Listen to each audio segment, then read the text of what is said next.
Hey everybody, this is Matt and we're at Texas Toast Guitars. Thanks for watching. Today I'm going to show you guys how to do a book match top. So one of the things that we do a lot here is book match tops. Generally speaking, we use maple to do that. And I went out and I got a big long board. This is one section of the said big long board. And it's a piece of, according to the guys at Paxton, 4/4 curly soft maple S2S. S2S, by the way, means that it's been surfaced on two sides. So what we are going to do is, you can see there's a little bit of flame in there. Now it's not like, you know, ridiculous Paul Reed Smith kind of flame maple top, but there's a little bit of cool stuff going on here, so it's going to be pretty neat. Let's see, right now this guy is probably about 20 inches long and it looks like it's about 9 inches wide. And what we're going to do is we're going to cut right down the middle of this edge here, and we're going to open it up like a book, hence the name book match. But there's a few things that we have to do first that are going to make our lives a lot easier. And I'm going to talk to you a little bit about some different ways to do this along the way, but I'm going to show you the way that we do it here.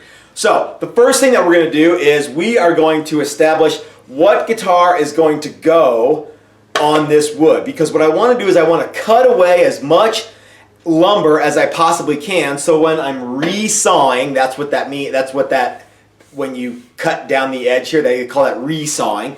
When I resaw this, I don't need to resaw 19 inches or 9 inches because I'm not making an 18-inch guitar top.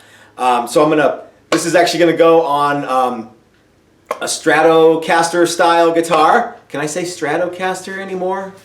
Good people at Fender? I bet I can. So what we're going to do is we're going to trim off as much of this stuff as we can so that we're not having to resaw all of this. We hopefully only want to resaw, like, 7 inches of this. So the first thing we're going to do is we're going to lay out our template on here, and we're going to establish what it looks like, half of it. Then we're going to cut a bunch of it off, and I'm going to show you what that looks like.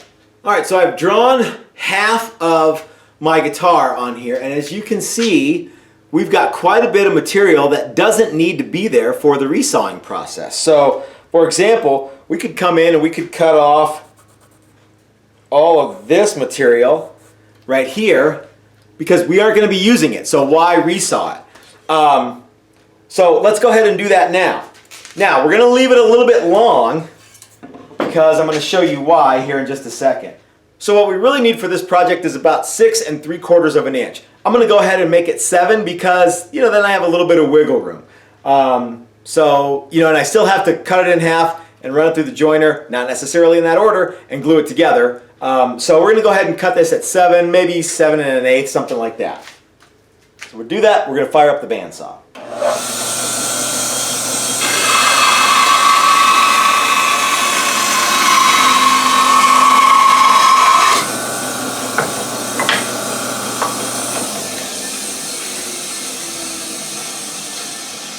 Okay, so now I have a little more workable piece here, and what I'm going to do next is I'm going to go over to my joiner and I'm going to joint this edge, because when I resaw this and open this up like a book, I'll already have a jointed edge, and it's way easier to do that on a 4/4 piece than it is on two 2/4 pieces. So I'm going to run over to the joiner real quick and do that, and then we're going to come back to the bandsaw.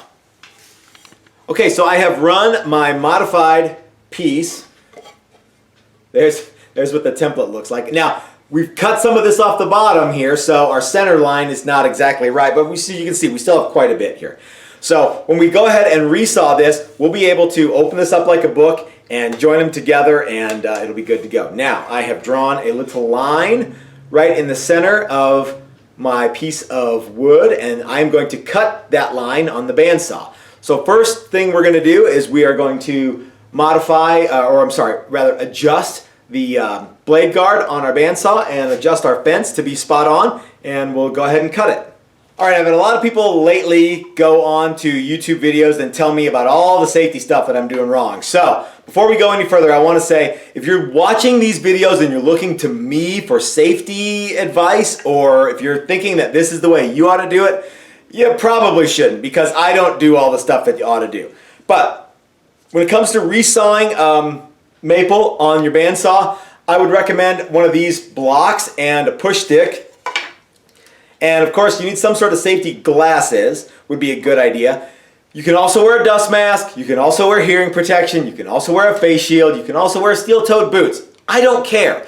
I'm not gonna wear all that shit today. I'm gonna use these 3 things as my safety equipment and what's in between my ears, and hopefully we'll be okay. I'm not anticipating any troubles. I'm not going to use the dust mask because I got my vacuum set up, and it's maple. I've never ever had an allergic reaction to maple. There's a couple of guys who are like, oh, I really got bitten by maple once. I'm like, what do you put on pancakes? Anyway, we're going to go ahead and resaw this now, so I'll show you what that looks like. Now, we're going to go slow because I got a 3/8 blade on my bandsaw, and there's really no time crunch here. So we're going to go slow, and we'll have a nice, hopefully we'll have a nice couple of pieces that are about the same size when it comes off the saw. So let's get all the stuff fired up and let's do it.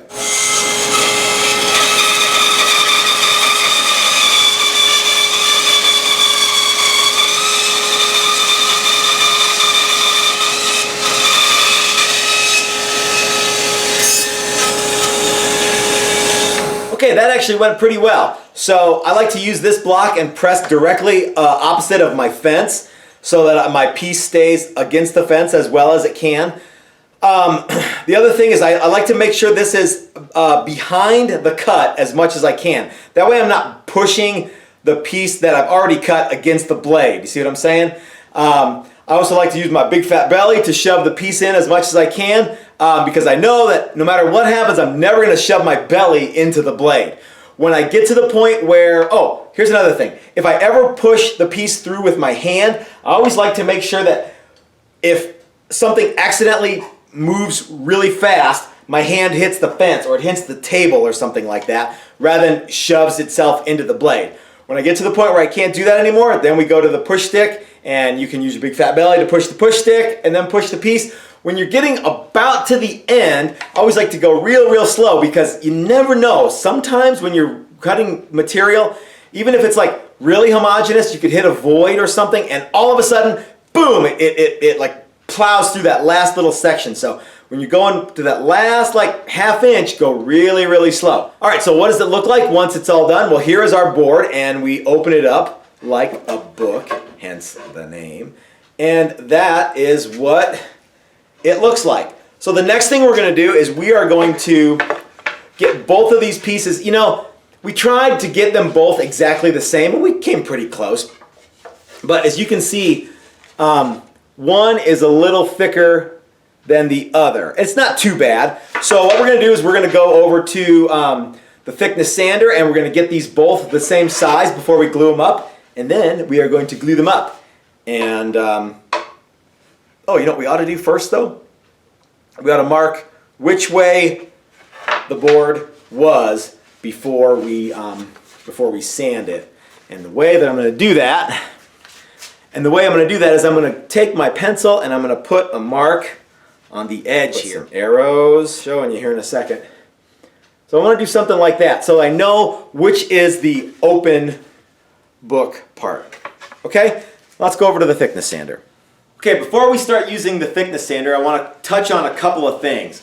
One is that these 2 faces that are the book, open book part, I want to sand those as little as possible. So I'm going to start with the thickest one first, and I'm going to send it through on its open side until I'm going to put a bunch of pencil marks on there. When all the pencil marks are gone, then I know I can stop sanding on that side. Then I'll flip it over and I'll start sanding on the opposite side until it gets to the same thickness as in this case, the slightly thinner piece. And then I'll send the thinner piece through until the open part is sanded just enough. And then I'll make them the same thickness on the back. So let's get started.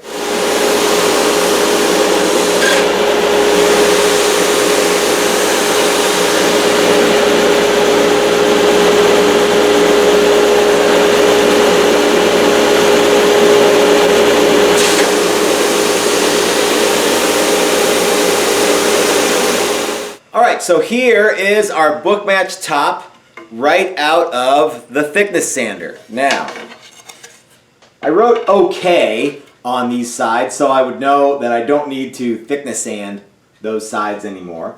So, and because we've already joined these, this guy is pretty much ready to glue up. And it'll look a little like this. So the next step will be gluing. But I've got one more of these to do, so I'm going to do that, and we'll get to glue up here in just a second. Alright, all that's left to do is glue these up. So let me show you what the clamping setup arrangement looks like.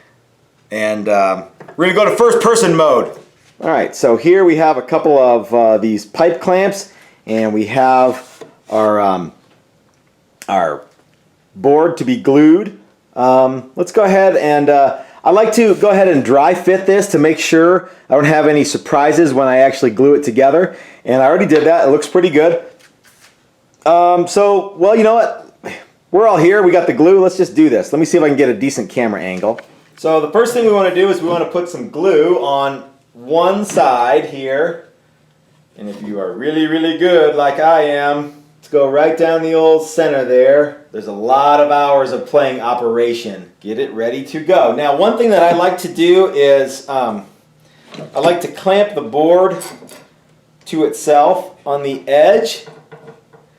That way, it just kind of helps keep everything aligned without having to worry too much about. Now it's really hot, guys. It's probably like almost 90 degrees. We're here at the shop today. So this glue is going to set up really, really fast. And I like to put one clamp down the middle. And I like to kind of feel under there and make sure there's no, like I say, no surprises. You don't want any surprises when you're pulling your clamps off and you go, oh man, I dicked it up. That, as they say, is that. We'll pull these clamps off. Yeah, everything looks pretty good. Now, I'm not going to do anything with these later today, but normally what I would do now is I would write the time on here and I would set them aside. Because I'm not going to monkey with them until tomorrow, I'm just going to go ahead and leave them in clamps until tomorrow. So tomorrow morning I will show you what it looks like after the glue has dried, and maybe we'll even do a part 2 video where I explain to you guys what we're going to do with these tops now that we have them. Okay, so we're back out in the shop. It is Sunday morning, and man, it was a hot one last night. I was all sweaty in the video. So here are the maple tops that have come out of the clamps, and what we're going to do now is, you can see there might be a few areas where it's not like perfectly seamless. That is to say, there's like a little step from one to the next. Not much, but just a little bit. So we're going to clean that up on the thickness sander, and then I think we'll be done with this project and this video. But stick around, because in the next video that we're going to do, I'm going to show you what to do with these tops once you get them. So let's run this through the thickness sander and wrap it up. Alright, so that is pretty much how we do a book match top. Now, we went really thin on these guys, about 1/8 of an inch. And I'm going to give you a preview of why we went that thin. Our challengers generally go about 3/16. Les Paul style tops that are carved, we generally start at 3/4. But for these, the projects that we're going to do with these guys, we want them to be right at about 1/8, so they would have a little bit of flex to them. This isn't going to be like, any sort of sonic improvement to a guitar, but it's going to look pretty cool.